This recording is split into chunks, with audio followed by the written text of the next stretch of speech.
Hello everyone, sorry we're running a little bit late, but that's all right. Let's get stuck into building a marketplace. Essentially what we're going to do, and by the end of today, is we want to have everything we need to spin up a new web application and accept, let sellers sign up to our website, let buyers purchase things off that website. Essentially, what I've got here are a few Belgian beers. I'm living in Belgium at the moment, and so I thought I would bring some back with me. I'll bring up that website later on, but essentially it's a 100 out of 100 rated beer, and I'm going to be giving these away at the end. So towards the end of the session, get your phones ready, because you're going to be signing up to websites, you're going to be buying beers, and you're going to be doing all sorts of really cool stuff.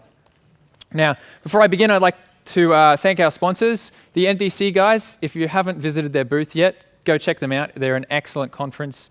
Went to their one in Oslo as well, and a bunch of other really great sponsors behind them as well. Now, I wanted to kick off this session by mentioning that over 80% of people now shop online. Thanks, Luke. What this means is that most people, and now this particular one was taken from the Nordic stats pages, but what this means is most people are used to putting their credit card details into a website or into a mobile phone or into something on the internet. So more and more people are comfortable with spending money online. And what that means for us as web developers or application developers is that there is a big opportunity to start taking a bit of a slice of that pie by just facilitating, by bringing technology to the people. And so what I want to go through today is a quick history of marketplaces and payment systems. I want to explain how marketplaces work. It's very simple. I'm going to go through a few of the payment gateway options that are available to you. I'm going to go and show you how to take money from people. I'm going to show you how to give money to other people. And as I mentioned, there will be beer. Okay, so a bit of history first. In 1992, Books.com was the first person to perform a credit card transaction over the internet. And they sold a book. I'm not sure what it was. It's not that important. What's funny is that in 1994, HTTPS was created, which means nothing could have been secured before then. Must have been a Wild West. In 95, importantly, eBay was founded. Very, very, very popular. It really encouraged people to start spending money online. This was one of the first services that encouraged that. In 95 as well, we have Amazon. And there's a great story about Jeff Bezos, who is the CEO, I'm pretty sure he's still the CEO, about how worried he was about security.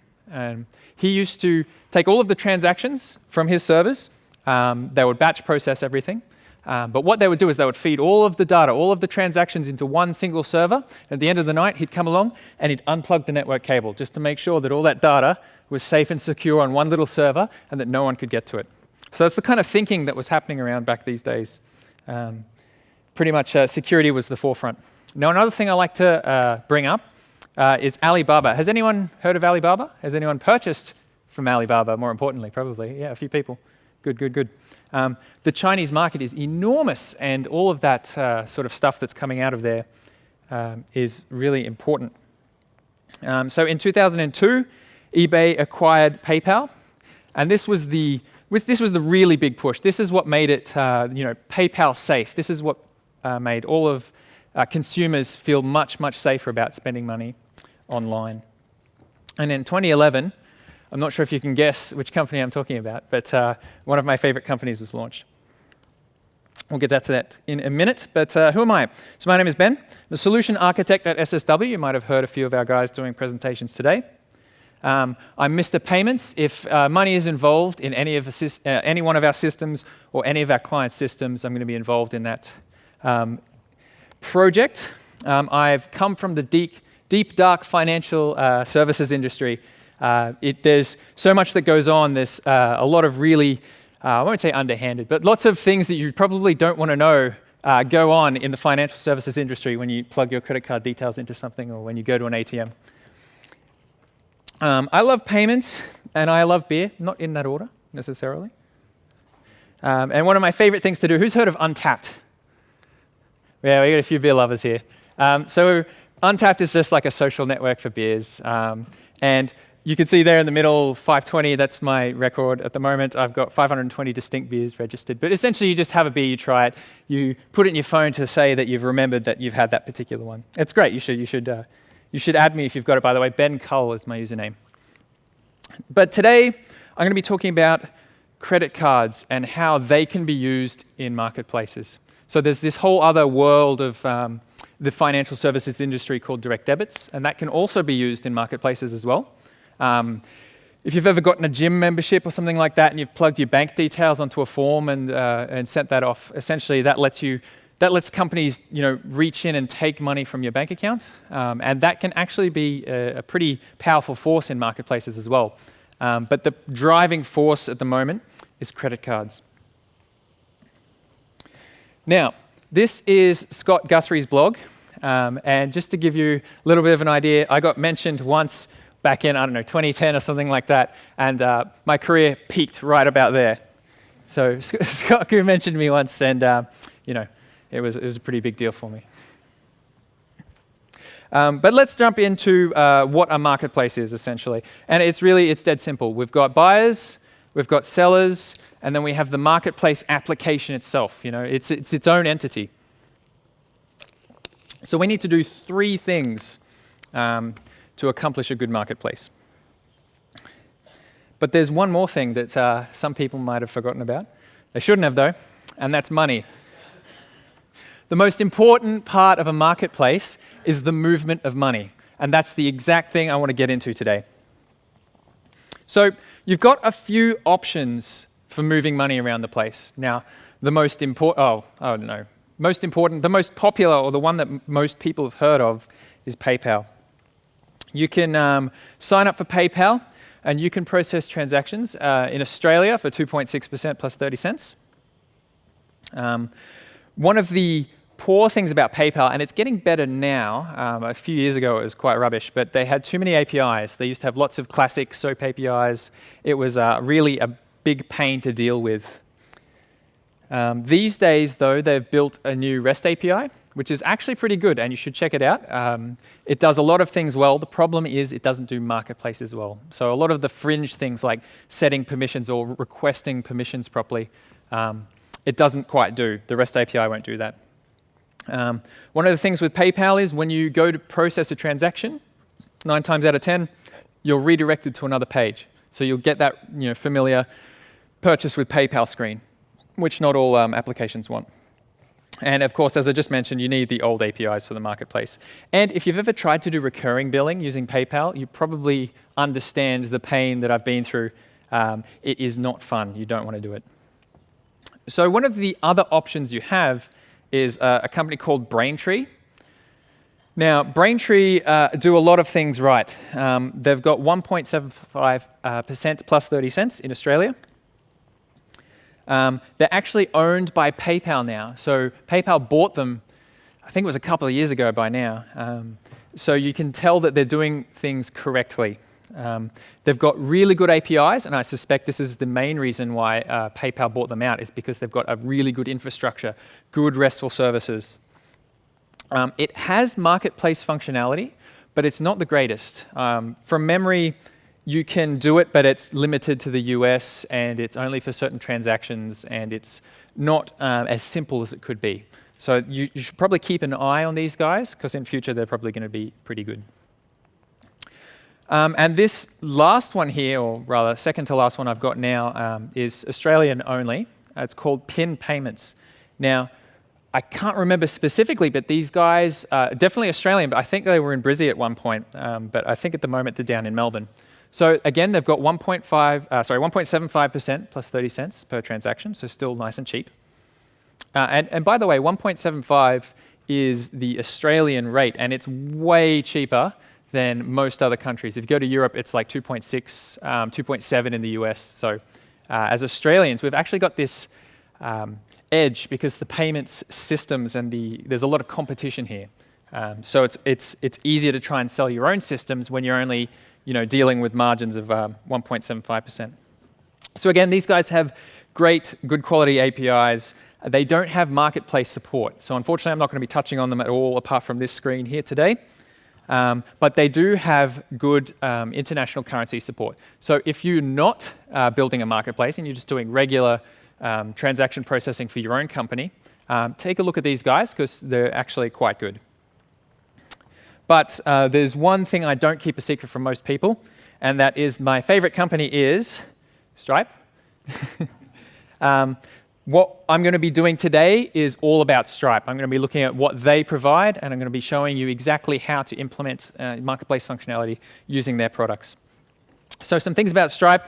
Again, 1.75%, so you can see a recurring theme here. They have the best REST API. And if you're designing a REST API, completely, it doesn't have to be about payments. If you're designing any API, I would actually check out Stripe's documentation, their guides, and their API structure because they've done it really, really well. It's a good balance of features to simplicity and that kind of thing. They've got excellent recurring billing support. So all you need to do is sign up one of your customers to a plan, and then they'll take care of the rest of it. And that's not only for just fixed payments, like $20 a month gym memberships or something like that. It's also for things like your mobile phone bills, where it could be dynamic. You have no idea what you're going to charge, but you need to charge it every month. So they do that really quite well. A couple of the technologies we're going to be checking out today are Stripe Checkout, and I'll show you that in a minute. But that's essentially a payment widget to make taking credit card data really, really simple. We're going to take a look at Stripe Connect, another key piece of this puzzle, which lets you connect to third-party accounts, so third-party Stripe accounts, and then make payments on behalf of those users. There's another thing that I'm not going to touch on today, but it's really good to mention, Stripe Managed Accounts. And what this does is it abstracts Stripe completely from the process. So you can create accounts for your customers, and you can bill on their behalf, but they'll never know they had a Stripe account in the first place. It'll all go through your own system. And there's actually Stripe Relay as well, which is really interesting. It lets you sell products and make transactions in third-party applications. And probably the coolest one of these is Twitter. So you can actually make a tweet with a buy button in it, and people will be able to purchase from your application via Twitter, directly inbuilt native. Very, very cool, but I'm not going to touch on it today. OK, so the first thing I want to do is check out what it looks like to support buyers. So this is Stripe Checkout. That's the widget just up there. It's as simple as copying and pasting a bit of a form tag and dropping it onto your site somewhere, a bit of a script tag, and you'll get this widget popping up on your page. So the good thing about Stripe Checkout, well, the main reason you'd want to use something like this is credit card tokenization. And all that means is that your servers will never see credit card data. You use a widget like this on your web page. It loads up in the browser. The user types in all of their credit card data, and it gets sent directly to Stripe. So your servers never see it. All you get is a token, just like a normal little string. It's really easy to set up. There are some really awesome animations. And we're going to go in and actually implement that in just a second. But before we do, there's the key concept. Keys is a key concept. There are two types of keys. We have publishable keys and we have secret keys. And as the icons suggest, publishable keys can be sent out into the world. They're just a way of identifying you or your users. And secret keys are what your servers use to communicate to Stripe securely. So you never want to give away your secret key. It should never go off your server. So let's have a quick look at the payment flow of how one of these Stripe Checkout widgets works. So we've got three key players here. We've got ASP.NET, which is my web server. We've got the browser at the top. And then we've got Stripe over there. And that's Stripe servers. So the first thing that happens is the user requests your web page. It goes and gets sent down to the browser. The user then clicks the buy button, and the widget pops up. They type in their credit card details, and those details are sent directly to Stripe. Stripe then processes them to make sure they're OK, and they send back a token to the browser. The browser then submits the form and sends that token back to your web server. Your web server then goes, hey, Stripe, I'm going to use my secret key and this token, and they send that to Stripe, and then Stripe's going to go and process that payment for you. So you'll notice there that we only need to deal with a little string and a key, and it's all easy and done with. So the form I copied and pasted is just going to send me a Stripe token. So now I need to, on the controller side, accept that token and process the payment. So the first thing I'm going to do is going to whack in Stripe token as something I'm expecting to see.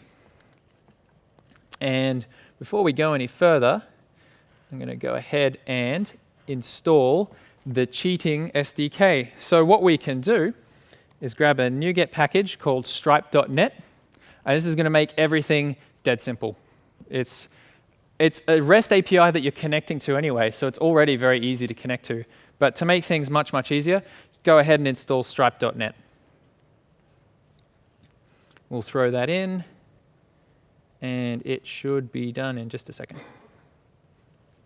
While it's ticking over, Yeah. So this is from the Stripe company officially? No. So this is not the official package. There is actually a separate one, which from memory I can't remember if it's the official one. It's much newer. It feels a lot less .NET-like. I think a lot of these are ports from Ruby or Java or something like that. And so Chris was just asking, is this supported one? And no, it's not, but it's the best one. And if you look at the download count, you'll see that this one's hundreds of thousands of downloads and the other one's several thousand.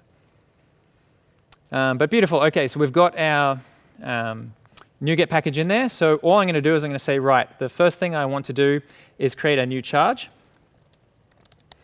So we're going to say Stripe charge create options. And bear with me, some of the naming conventions are a bit strange when you first start out, but once you do more and more of them, they'll get to be easy to figure out. Now, the first thing we're going to plug in is the amount. And you might think to yourself, hang on a second, the widget already had the amount. Shouldn't that be embedded in the token somewhere? And the answer is no, because on the client side, anyone can do anything. So they could change the widget number to whatever they wanted, and they could submit to you anything you want. So you need to then put in the amount again that you want to charge, just to confirm and to make sure that it's secure. Come back from Stripe, the amount? The amount will not come back from Stripe. You're in charge. You put it there. So you've got to make sure you set it. The amount that you submit to Stripe from your markup is different from the amount that you get errors. So the question was, if the amount you put into your widget is different to the amount you then process on the server, you don't actually get errors. And the reason is because you're in charge. If you think about it, it's up to you to ensure what you're processing is correct. So I could, if I wasn't using the widget, for example, I could not even tell them what I was going to charge them. I could just ask for their credit card details and say, at some point in future, I'm going to charge you something. So it's more of a courtesy showing them that dollar value than anything else. You've got to put in your currency. It won't default to anything, so you've got to be specific about that. And the last thing we need to do is just put in a source. So some applications let you plug in the credit card data directly, but you do not want to do that because you're going to run into all sorts of PCI compliance issues where you need to start thinking about getting rid of logs and being really careful about where credit card data goes. So to avoid all of that by just never seeing credit card data, we use the token instead. So the source is a new Stripe source options, and we'll go in, and all we need to do is give it the token ID, which in our case is Stripe token. And that's all you need. So that's our charge. So the next thing we're going to do is spin up the service. So if you've made a RESTful API SDK before, this should be familiar to you. Service is a new Stripe charge service. It's just the thing that's going to go and execute the payment for us. Now, here's where you plug in your API key. And can anyone guess which API key I'm going to plug in here? Just yell it out. Publishable or secret? I couldn't hear that. Yeah, it's the secret. Thanks, guys. So to get to that, oh, by the way, here's the Stripe dashboard. I'm only going to show you this briefly, but here is a nice little overview of all the payments you've made. We'll get into a bit more of that later. But we're going to jump up to account settings. I'm going to plug my password back in. And if it logs me out, by the way, there's two-factor authentication on this account, and it's linked to my Belgian phone number. So if I get logged out, we're screwed. OK, so I'm in the Bruzy account, which we'll see in a minute as well. Here you can see my test key, my publishable key, and my secret keys, and my production keys. Please don't steal them. And video recording, don't look at that. Blank it out from your mind. You can just refresh them and they'll change, so I'll probably do that. Remind me to do that, Raj. We're going to grab our test secret key, and the test secret key is the thing that lets us type in 42424242 and have it processed correctly. So we go and plug that straight in. Service.create for our charge. We give it the charge object. We just created up higher. New charge. And that is going to give us a result. That result object has whether or not you've paid it, whether or not it was successful, which is under the paid there. Gives you much more information about what happened as well, so you'll get the amount, whether or not that charge has been refunded, everything you can find. But we're just going to say, hey, if it was paid, then we're going to set the view bag message to it worked. And if it didn't work, else we'll just throw an exception. Throw new exception. And we'll give it, and this is this is another little nicety, the subtle good things about it, the failure message.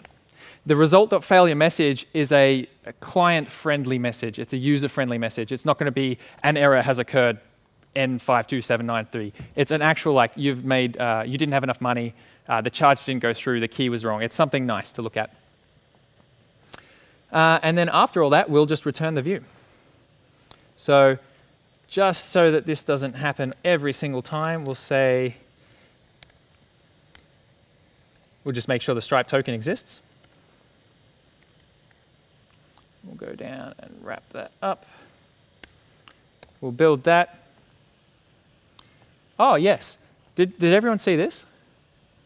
I've got a bunch of errors. Now, this comes up, and it takes me by surprise every single time I do this. This has to do with the ASP.NET 5 core, DNX core, the cross-platform build target for .NET Framework.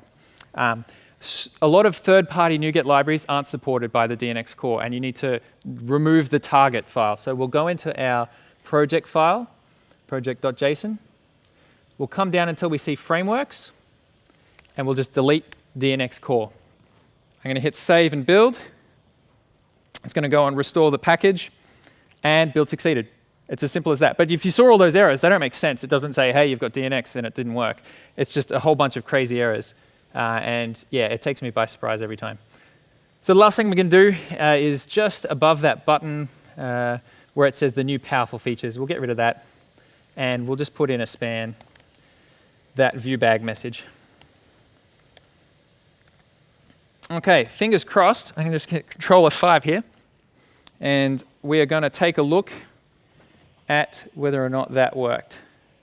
Oh, there it is. It's on the second page. Okay, so I put it here conveniently. You can see that there's no message at the top, and it's just got a Pay with Card button. I'm going to click that button, and up comes our widget, remembering that I didn't put a proper image into that, which would normally appear at the top middle here. I'm going to put test@test.com. I'm going to put in the test credit card number, any valid future date, and any valid 3-digit CCV. I'm going to hit Pay. And if everything goes correctly, it should refresh our index homepage. And on that second carousel, it worked. Oh, that's always a relief when that works. Okay, what we're going to do is we're going to spin over here. And I'm going to continue going on through the marketplace. So that was just one quick, we would have got it done in a few minutes, implementing the buyer's side of things. So now we can perform credit card transactions. All we'd have to do is put in our live keys, and that would actually work. The whole thing would, you'd be able to put in a real credit card number, and you'd be able to settle money to yourself. But what we want to do is we want to settle money to our clients. We want our clients to process payments. And that's where sellers comes into effect. And to do that, I'm going to introduce you to the second product from Stripe, which is Stripe Connect. And like I said, it lets you take payments on behalf of others. The key limitation here is that your sellers, your clients, your customers, they need Stripe accounts. Now, it's very easy to sign up to Stripe on the fly. You can implement it into your workflow, and we'll do that in a second as well. But that's the key limitation. The Stripe Managed Accounts thing, where I said it abstracts Stripe completely away, is available, but much more difficult and a little bit more costly. This one, however, is dead simple. Okay, so you remember this little diagram? It's the same sort of payment flow, but in this time, we're not processing the transaction. This is just how the users are going to sign up to our website. So they're going to load up our page. What we're going to do is we're going to send them over to Stripe to be authenticated. So they're going to log into Stripe. Stripe is then going to authenticate that particular user, and they're going to send us back a code. And that browser takes the code and that submits that code down to our web server. Our web server is going to take that authorization code, and if you were here in Philip Ekberg's talk this morning about OAuth, this is the exact same process flow. I've just used silly images instead of nice, actual, detailed things. We send that code over to Stripe. Stripe then send us back the publishable key and the secret key for that client. And what you can do with that is exactly what we just did, except instead of using our own publishable key and our own secret key, we use the ones we just get back here. And it's just going to all work for us magically. And so what I'll do now is break the video feed again. Raj, give me a heads up if that doesn't work. And I'm going to go actually and show you an implementation. Now, this isn't as simple as the first one. I can't just go fire up Visual Studio and do it. So what I'm going to do is introduce you to my application that is called Bruzy. And I'll fire that up. I'll hit Control F5 just to give you a quick look at what it is. It's like Etsy, but beer. So this is my marketplace. I want people to be able to sell beer to other people and have them buy it. So what I'm going to show you now is the workflow. We're going to do that Stripe sign-up thing, and we're going to sign up as a seller to my marketplace called Bruzy. So I'm going to click the big Become a Seller button. And excuse the really dodgy forms and all this. So I knocked this up really quick. So we've got, let's go test 3.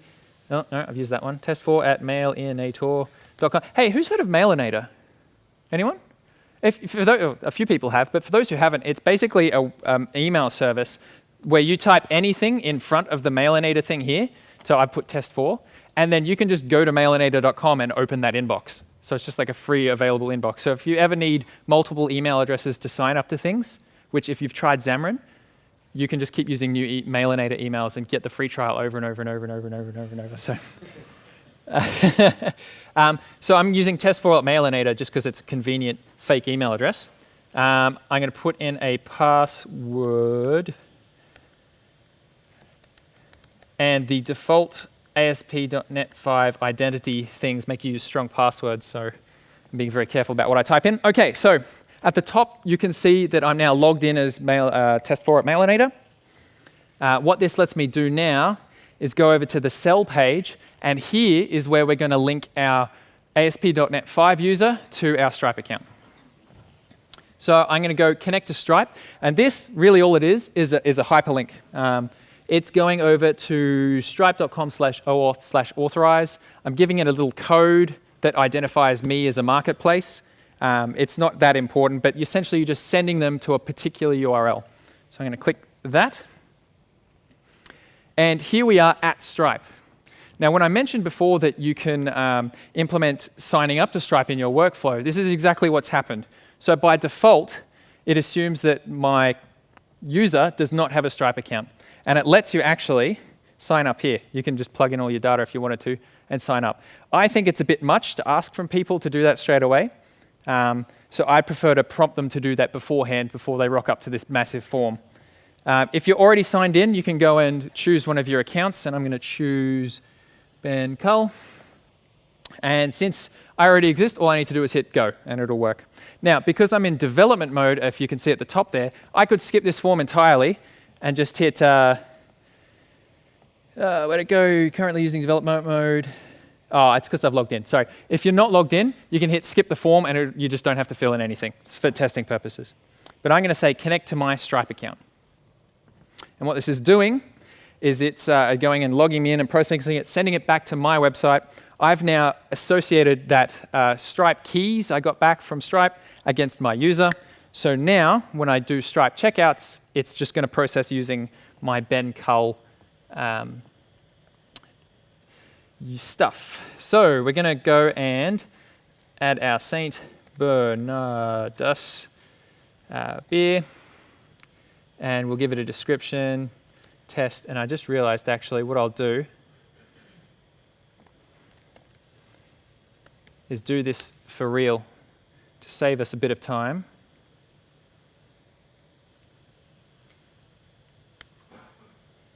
You're joking. Connection reset.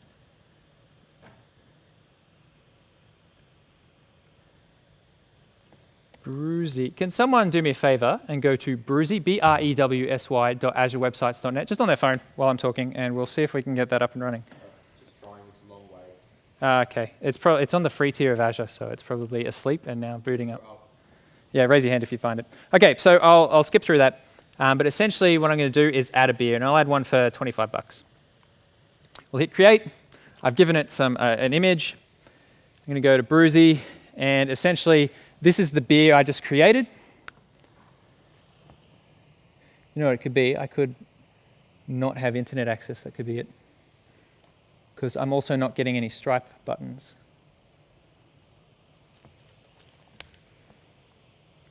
Whoa, yes, I don't have internet.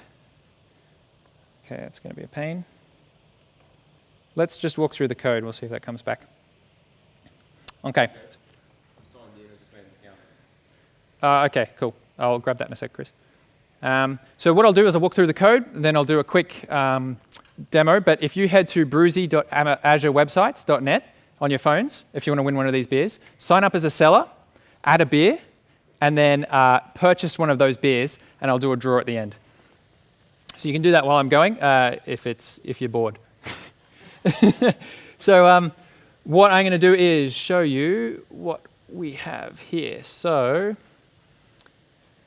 coming back to Brewsy, so we'll check a look at that log off, sell, user. No, what's up?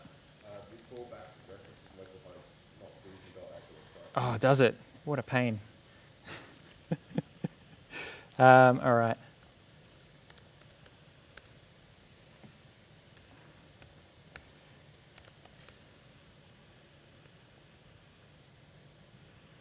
So we'll jump into sell. Okay, so what I'll show you is this connect to Stripe button, and then we'll see the process workflow. So jumping into Brewsy, let's just have a look what that is, beers /index. Okay, so what we get is a URL. So from here, and I'll make it a bit bigger for you. So from here through to here is just a hard-coded URL. So it's just heading us, pushing them off to connect.stripe.com/auth. The client ID is not your publishable key or your secret key. It's just an identifier for your marketplace. So you'll plug that in, and then you'll give it scope read write. And that should look familiar if you saw Philip Ekberg's talk as well. And that's all you need to do. So you send them over there, and we'll take a look at where it puts us back, which should be the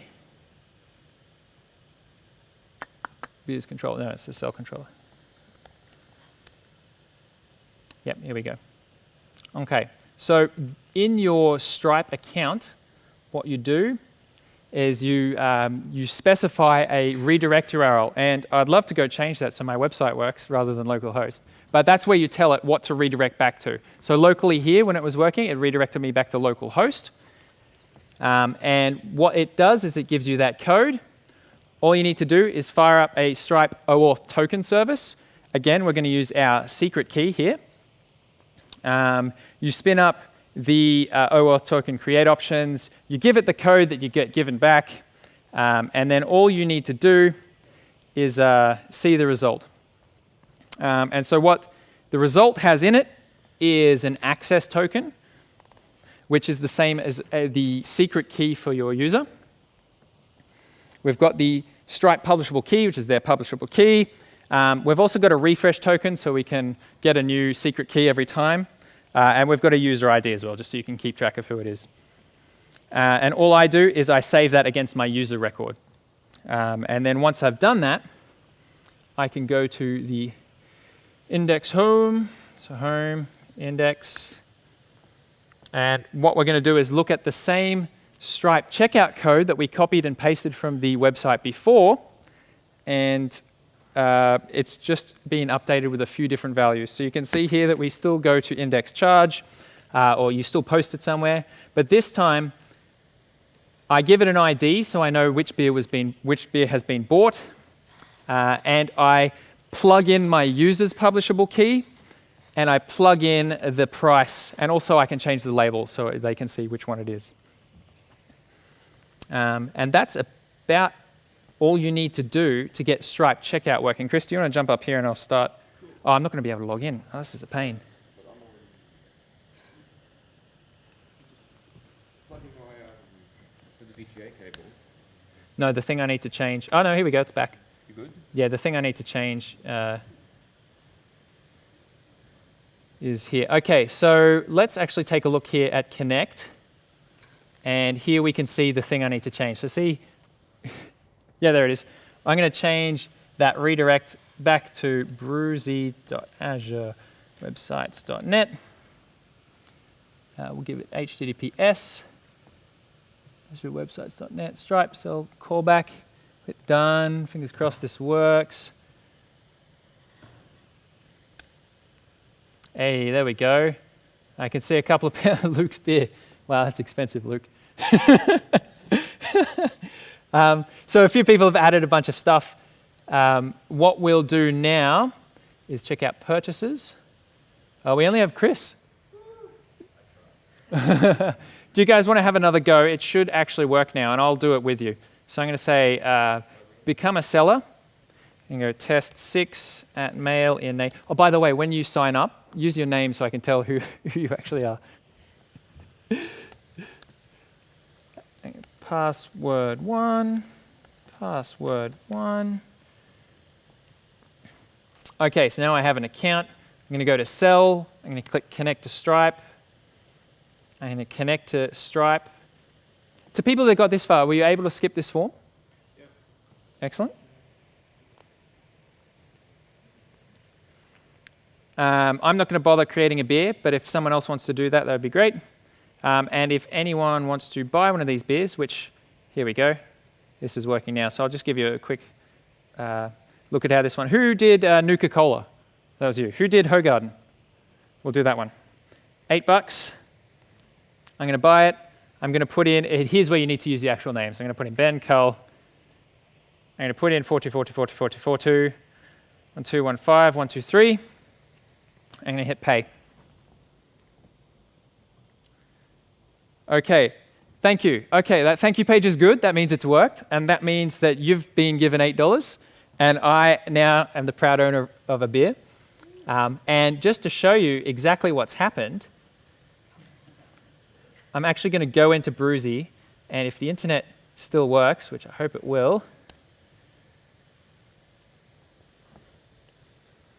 OK, so if I come down to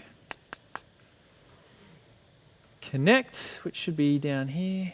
Where's my Connect? Oh, no, it's Ben Cull. Bruzy's the one I want. OK, so down the bottom left-hand corner here, you saw that it wasn't in my Ben Cull account, but it is in my Bruzy account. We can see on the right here that I've charged $6 for a beer somewhere. If I go to the overview of my Stripe Connect, you can see how many charges I've made. If you come down to connected accounts, we can see that there are now my 2 test accounts at the bottom there, but there's now several accounts at the top, so people have managed to sign up to sell stuff. And if we go to collected fees, you may have noticed that I've been skimming off the top. So for every transaction that you guys process, for every beer that was bought, my marketplace has been taking a small cut. Now, I do that with one important difference here in the charge controller, in the charge service. using this line here. So when I first wrote a charge when we fired up a new project, I just used amount, currency, and source. This time I've also added application fee because I can. And all I'm doing is taking 5% of your transactions. And then that's the marketplace's way of earning money. Your sellers earn money, and your buyers have a convenient way of buying. So with that said, what I'll do is I'll head back to Brucey. Where'd he go? That's better. That's more like it. Is anyone almost finished? Or are we just about got everyone in there? Hands up if you're almost done. Okay, sweet. Let's just do it on these guys then. There's a very, very good chance you'll win a beer. And copy that. I'm going to head over to random.org. I'm going to come down to list randomizer. I'm going to paste in that big long list of people. And if I win, I'm not going to have it. Don't worry. And I'm going to hit randomize. The top 3 are going to get a beer. So David Henley. Where's David Henley? Beautiful. Come on down. Okay. I want a beer, but I'm not going to take it. So Luke Lowry, come on down. And Rob Phillips. Rob Phillips. Beautiful. Come on down. There's your beer, sir. Thanks, man. Thank you. Smile for the camera. Can I get you to stay down there for just a sec? Luke? You have to pose. You have to shake my hand. Sucker. And Rob? There we go. Okay, stand there. Thanks, guys, for that. Bear with me, bear with me, bear with me. So, we've already gone through that. So the third part I wanted to show you was the application fee. And again, it's just taking your cut. The most important part here is that everyone takes a piece of that pie. So while you guys are standing down here, there's beer. Let there be beer. I want you to fill out your feedback, okay? If you had a good time, if this was good for you, I want you to fill out your feedback. Do that, you know. Everyone else, I mean, if you didn't win, don't, not necessary. It's okay. But you guys, that's great. Thanks, guys. Thanks very much. So I'll take questions in just a couple of minutes, but I just wanted to point out a couple of things to you. One of my products I've built called SkyCollect actually implements all of these features in production. So we have a working, profitable application that's making use of all these things at once. So it is a battle-hardened set of features, this Stripe stuff, so you can be confident that it can work in your app. So if you, just a quick plug, if you actually process any invoices through Xero or an online cloud accounting system, we can help you do a bunch of stuff with that and make moving money a lot easier for you. I won't demo that. If you want to ask me any questions at a future date, if you can't think of it now, but you want to get in contact with me in future, my Twitter handle is Ben-Who-Likes-Beer. Guess why? And I just want to thank everyone for coming down and seeing me, and thank you very much.